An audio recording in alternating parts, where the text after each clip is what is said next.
wabarakatuh. Alhamdulillahirabbil alamin wassalatu wassalamu ala asrofil anbiya'i wa mursalin wa ala alihi wa ashabi rasulillahi ajma'in. Puji dan syukur kita ucapkan kepada Allah Subhanahu wa taala karena berkat rahmat dan karunia-Nya kita dapat berkumpul di ruang debat pada siang hari ini.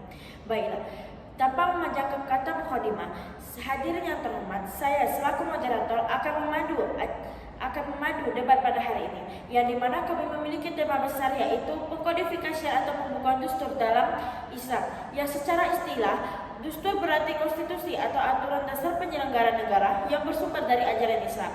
Mosi yang diperdebatkan yaitu pengkodifikasian dustur merupakan langkah fundamental dalam membangun tata negara Islam yang modern dan berkeadilan. Pada pihak pendukung mosi pada hari ini, kita akan menghadirkan tim pro yang diwakilkan oleh Aliza Sabrina dan tim kontra yang diwakilkan oleh Aziza Khairani. Di mana aturan debat, setiap tim memiliki waktu selama 5 menit dalam menyampaikan argumen pertamanya. Baiklah, saya persilakan untuk pertama kali, mari kami persilakan kepada tim pro untuk menyampaikan argumen pertamanya. Terima kasih moderator. Kami mendukung mosi ini dengan 3 argumen utama yang disertai landasan kokoh, baik dari syariat maupun dari praktik ketatanegaraan modern. Pertama, kodifikasi dustur memiliki landasan historis dan dalil sunnah yang kuat. Rasulullah SAW telah mencontohkan pembukuan antara dasar bernegara melalui Piagam Madinah. Dokumentasi ini mengatur hak dan kewajiban seluruh penduduk Madinah secara tertulis. Ini selaras dengan firman Allah Subhanahu wa taala dalam Quran surah Al-Ahzab ayat 21. Sesungguhnya telah ada pada diri Rasulullah itu suri teladan yang baik bagimu. Piagam Madinah adalah bukti bahwa pembukuan dustur bukanlah bid'ah, melainkan penjabaran sunnah kenabian dalam mengelola masyarakat majemuk. Kedua, tanpa dustur tertulis, negara rentan terjatuh pada tirani dan ketidakpastian hukum. Prinsip syura atau musyawarah dan keadilan sebagai pilar negara Islam harus dibukukan secara eksplisit. Allah Subhanahu wa taala berfirman, sedang urusan mereka diputuskan dengan musyawarah. Quran surah Asy-Syura ayat 38. Jika hanya menjadi tradisi lisan, prinsip ini mudah diabaikan oleh penguasa. Di Indonesia, kita melihat bagaimana Undang-Undang Dasar Negara Republik Indonesia tahun 1945 menjadi dokumen yang membatasi kekuasaan dan menjamin hak-hak warga negara. Konstitusi tertulis ini menjamin supremasi hukum sebagaimana diamanatkan dalam Undang-Undang Nomor 12 Tahun 2011 tentang pembentukan peraturan perundang-undangan yang menempatkan Undang-Undang Dasar 1945 di puncak hierarki. Islam mengajarkan keadilan paripurna. Dustur terkodifikasi adalah instrumen untuk memastikan prinsip makosid syariah terwujud secara sistematik. Ketiga, kompleksitas negara bangsa modern meniscayakan adanya satu naskah dustur yang komprehensif. Kita memerlukan kejelasan hubungan antar lembaga negara, mekanisme legislasi, hingga jaminan hak asasi agar sejalan dengan syariat. Undang-Undang Nomor 39 Tahun 1999 tentang Hak Asasi Manusia menyebutkan bahwa HAM dilindungi oleh konstitusi. Tanpa dustur yang tertata, nilai-nilai luhur syariat akan sulit diterjemahkan ke dalam administrasi politik yang tertib. Pengkodifikasian menjembatani keluasan ijtihad dengan kepastian regulasi, persis seperti fungsi Undang-Undang Dasar 1945 bagi negara kesatuan Republik Indonesia. Interupsi. Tim pro berulang kali menyanjung Piagam Madinah.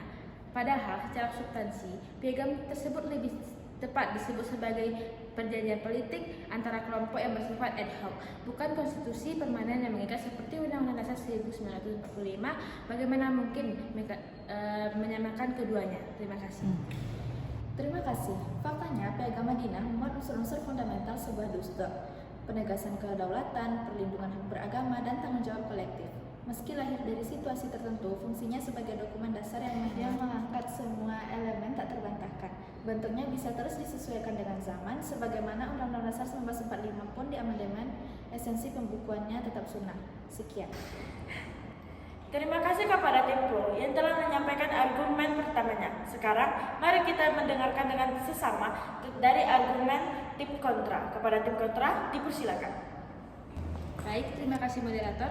Kami menolak mosi ini dengan argumen yang berpijak pada syariat dan fakta yang empiris. Yang pertama, ada Al-Quran dan Sunnah adalah dustur yang sempurna dan final.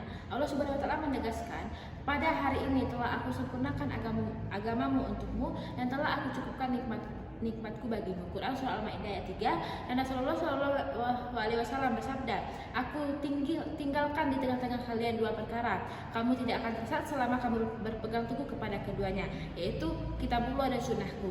Membukukan dustur baru buatan manusia berpotensi mereduksi otoritas wahyu. Bukti di Indonesia pada pasal 29 Undang-Undang Dasar 1945 yang menyatakan negara berdasar asas ketuhanan yang Maha Esa tidak menempatkan syariat Islam sebagai hukum tertinggi, melainkan dikompromikan dengan paham seliburan. Kodifikasi dustur acap kali ini melahirkan kompromi yang melemahkan syariat.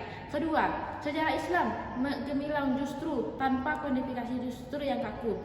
Khulafaur Rasyidin tidak meninggalkan satu naskah konstitusi tertulis, tetapi mereka berijtihad berdasarkan maqasid syariah dan kondisi umat Islam pada masa itu. Umar bin Khattab misalnya menempatkan kebijakan fisikal dan tata kelola tanpa harus membukukannya sebagai dustur yang resmi.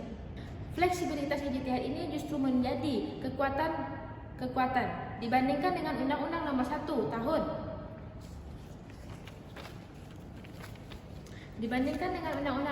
Tahun 1974 tentang perkawinan yang telah terkodifikasi di Indonesia, banyak pasal yang justru membatasi ketentuan fikih seperti batas usia nikah yang dapat menyulitkan umat Islam. Kodifikasi berpotensi melakukan ijtihad dan malah menjauhkan dari maqasid syariah.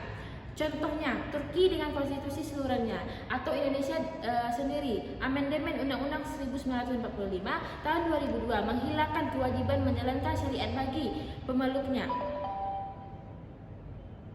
Undang-Undang Nomor 1 PNPS 1965 tentang pencegahan perbedaan agama juga memperlihatkan bahwa negara boleh berperan sebagai pengawas interferensi agama. Alih-alih mendampingi penerapan syariat secara utuh, yang dibutuhkan adalah menguatkan ketaatan umat terhadap sumber asli, bukan mengandalkan teks konstitusi yang rawan diutaati permanen. Interupsi saudaraku. Silakan Tim Pro untuk menyampaikan interupsinya. Anda menekankan kesempurnaan Al-Quran, tetapi bukankah tanpa kodifikasi yang tertulis, jaminan hak warga termasuk hak non-muslim menjadi sangat subjektif dan bergantung pada saudara penguasa? Pertanyaan yang sangat baik. Justru syariat telah menjamin hak non-muslim melalui konsep zimah yang adil tanpa perlu diabadikan dalam teks dustur yang kaku. Lihatlah Piagam Madinah yang Anda sebutkan tadi. Ia memberikan hak kepada non-muslim tepat karena ia adalah implementasi prinsip syariat secara langsung. Indonesia pun memiliki Undang-Undang Nomor 12 Tahun 2006 tentang kewarganegaraan, tetapi aturan yang membuat untuk Islam lebih dekat pada syariat. Kodifikasi justru bukan jaminan utama bagi komitmen moral pada pemimpin berdasarkan syariat. Sekian, terima kasih. Waktu tim kontra telah habis. Kepada tim kontra dipersilakan duduk kembali. Baiklah, selanjutnya kita masuk ke dalam sesi pertanyaan dan merupakan kesimpulan. Untuk mempertajam diskusi, inilah pertanyaan pematik yang harus dijawab oleh kedua tim, yaitu tim pro dan tim kontra. Dalam konteks negara-negara modern yang majemuk, dapatkah kodifikasi dustur menjadi alat bersatu atau mengorbankan identitas Islam? Atau iakah justru menjadi bumerang yang mengandalkan syariat? Kepada kedua tim, silahkan menyampaikan argumennya. Yang dimana argumen pertama akan kami persilakan kepada tim pro. Kepada tim pro dipersilakan. Terima kasih moderator. Jawaban dari saya tentu bisa.